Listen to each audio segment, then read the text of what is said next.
Okay, leave na naman. Kayo mga master, pag-usapan naman natin ang naisip ko na concept sa aking new partner at sagutin ko na din ang mga komento ng iilan natin mga master. Syempre hindi lahat magagandahan sa aking e-bike concept. At syempre, I did this video kasi para magbenta.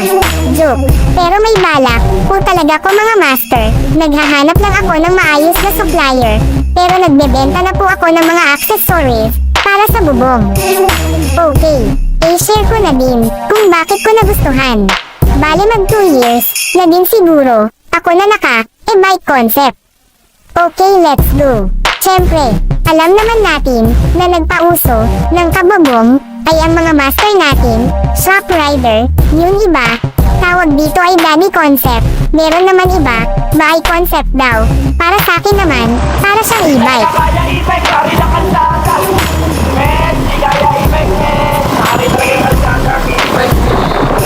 Okay, simulan natin, bakit ko siya nagustuhan at nagtagal ako sa ganitong concept na dadalawang taon. Actually, naisip ko lang kasi siya try kasi nga, ulan araw, kakabuset magkapote, lalo na yun ibang mall, minta, magtanggal ng kapote diba, kaya ayun nag-try ako.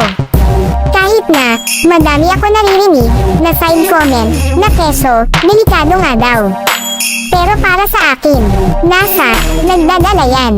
Hanggang sa, iligtas ako ng bubong nato 3 beses.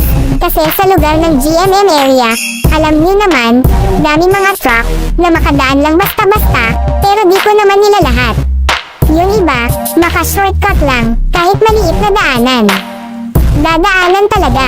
At, ayun, na nga, dahil sa wire na mababa at napuputol ng mga ibang truck driver na nagdadaanan na lang, basta-basta, pero buti na lang, hindi ako nadadali sa muka o tulad sa iba na napuno-upot sa leeg dahilan para masemplang ka.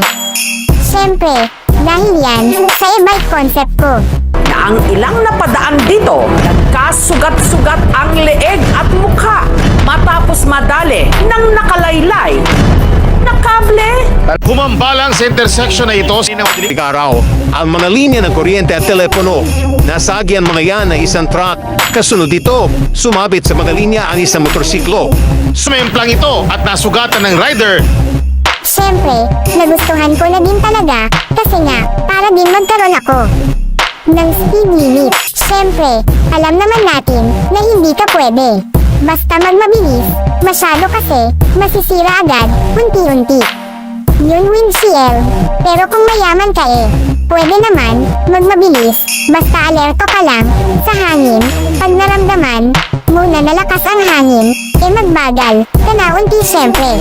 At sa mga master ko na mga bad comments sa mga kabubong natin, wag ganon. Try nyo muna diba? At ito ang mga komento na aking nasagap. Parang taka naman, bubong na yan, delikado yan. Lalo na pag dumaan ka sa gilid ng drop, higupin ka niyan, o baka lipadin ka sa gilid. Hindi ba? Delikado yan pag malakas hangin at nabagyo. Di ka pa makakahataw ng biyahe niyan. Meron pa nagsasabi na di daw pang biyahe yung gantong concept. Pang palengke lang daw. Awit sa'yo master. Mas pangit yun. Wala ka naman bubong, pero takot na takot. Sumingit kahit maluwag sa gilid. Todo buntot. Kapadin sa truck. Hindi na ko sasagot. Kasi nakikita nyo naman siguro sa mga video ang mga sagot at tama yan. Na alam nyo ang limit nyo mga master. Siyempre importante na alam nyo kung hanggang saan lang yun kaya nyo. At hindi naman sa pagmamayabang. Mga master, sa pag-iikot at pabalik-balik ng Maynila, may mga iilan na nagtanong sa akin at naimpluwensyahan ko yata. Tulad din sa mga GMM area. Pwede na ba maging influencer? Joke lang. Okay mga master, sana nagustuhan nyo ang aking e-bike concept. Ride safe. Kailangan ng rehistro. Ano ba? Lisensya? Lisensya! Kailangan ng lisensya. Ito lahat, hindi na